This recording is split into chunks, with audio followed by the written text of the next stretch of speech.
pada warga Melaka dan siapa yang datang di Melaka, Bandar Hilir, bandar raya bersejarah.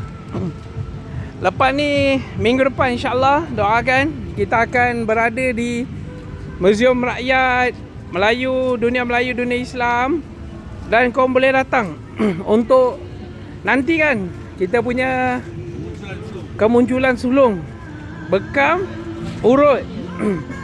Dan bekam kita akan buat bekam menggunakan kaedah api tradisional yang padu. Jadi kau kena datang.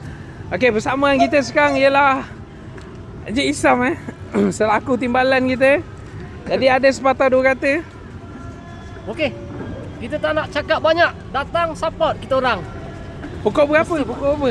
Bermula daripada start, bermula selepas maghrib kita datang. Dah ada kat sini. Okey.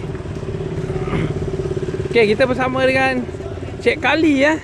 Ya, Assalamualaikum. Assalamualaikum. Okey.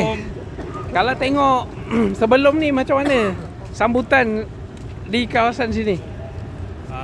Alhamdulillah untuk malam ni punya pusingan yang kita cuba survey sangat memberansangkan. Weekend Jumaat Sabtu Ahad memang sangat luar biasa lah. Apa yang kita akan bagi pada pengunjung yang datang nanti ke tempat kita? Kita insya-Allah akan melakukan rawatan bekam kaedah berapi. Menggunakan api lah menggunakan api bukan berapi. Menggunakan api. Insya-Allah. Okay, terbaik. Jadi jangan lupa datang ramai-ramai. InsyaAllah support. Support kami pengamal alternatif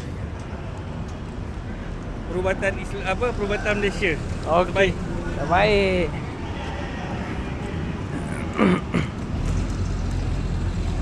Okey.